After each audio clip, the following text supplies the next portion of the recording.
Hey guys, generic username here. I'm back again today with yet another Time Spiral Remastered booster pack opening. Yeah, that first one we opened was, it wasn't like the most exciting thing, but it was still pretty cool to pull that one, ever-flowing chalice. So yeah, let's see if we can pull something else cool out of here. Oh, I like that stuffy doll. That's cool.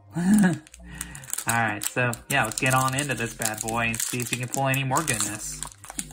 And of course, if you enjoy what I do here, be free to like the video and subscribe to my channel. I try to do plenty of booster pack openings, so yeah. Without further ado, let's get on into this. Alright, so the first card we have here is Gossamer Phantasm. I think I said that right. For 1 in the blue. It is a creature illusion, has flying, and when it becomes a target of spell ability, you sacrifice it. So a 2-1 flyer that if it gets targeted, you blow it up. Interesting. Okay. Alright, so the next card here is Sting Scourger. For 1 in a red. It is a creature, Goblin Warrior, has an echo for 3 in a red, and when it enters the battlefield, return target creature an opponent controls to its owner's hand, and it is a 2/2. So, a blue effect in red. Man, this set is so cool. I love the color shifts. And that card is pretty bomb in a cube. It's very fun to play. Okay, so the next card we have here is Gorgon Recluse. For 3 and a double black. It is a creature Gorgon.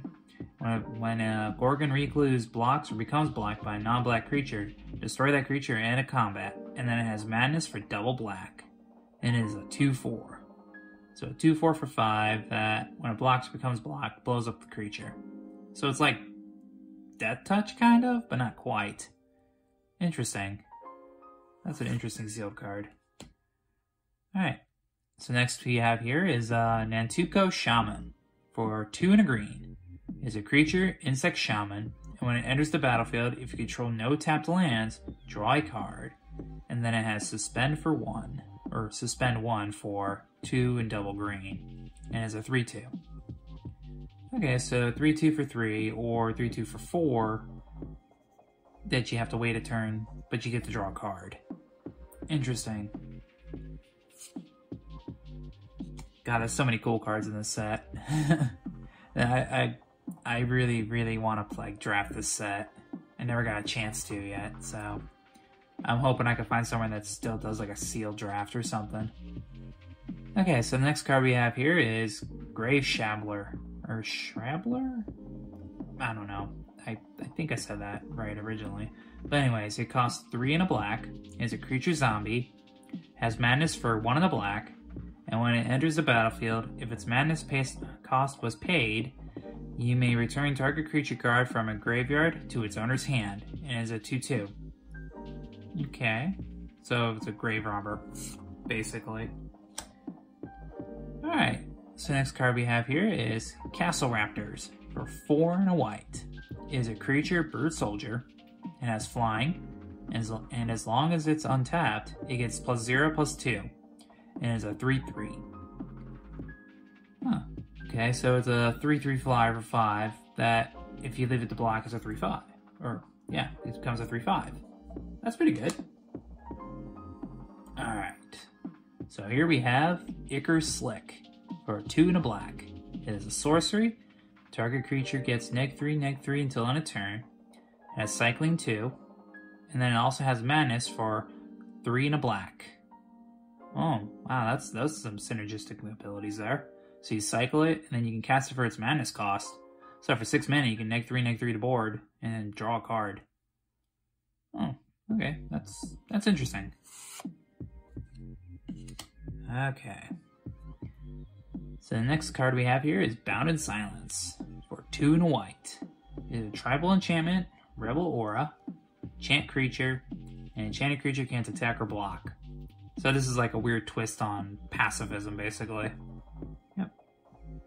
Pacifism effects are always decent in sealed. I like it.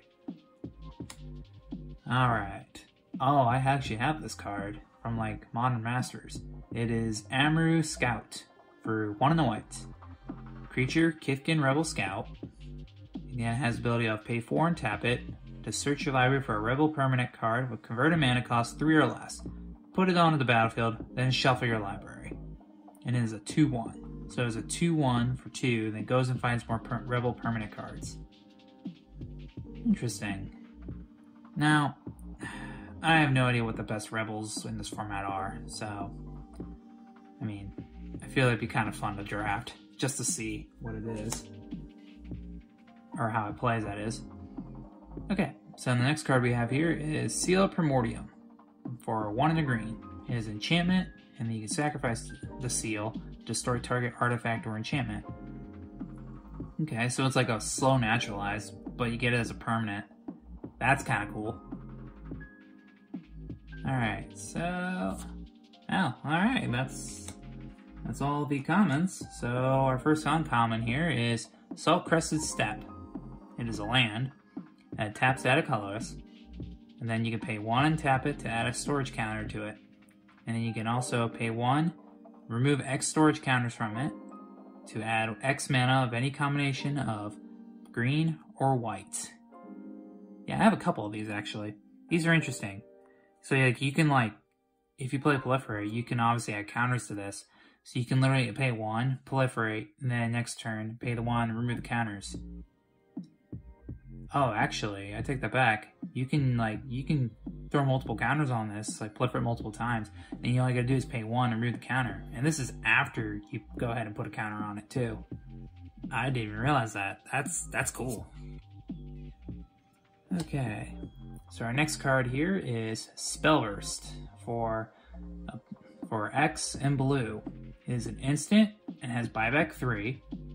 And it says counter target spell with converted mana cost X. Okay, so it's a reusable counter spell. Wicked. I like that. Love the art too.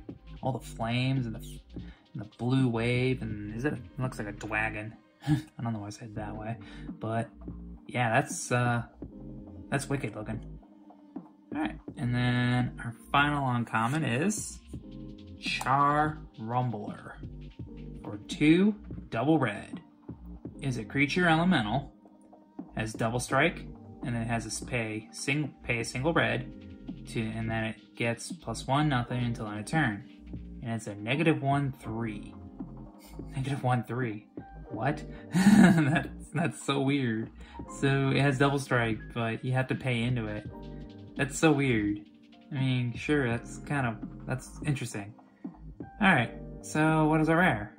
And it's Teleria West. Nice. Yeah, this card's pretty cool. Alright, so Teleria West. It is a land, and it enters battlefield tapped. Taps to add blue, but the cool effect is it has transmute for 1 and double blue. So I know Titan Shift loved this card, and still does, and it would use it to go find like its packs and stuff like that. Especially back in the day when it was when Titan Shift was more of like Amulet Titan, or well, I guess Amulet Titan and Titan Shift are kind of similar, but he used to go find packs, and he would use the packs to like win the game. Like for instance, he would use this to go find Summoner's Pact, or the cheeky thing some people would do was play, there's an enchantment for like 6 mana, that instead of playing Titan, they play that enchantment, then use this to go find like, say, Slaughter Pact or something. Cast a pact, force your opponent to cast one as well.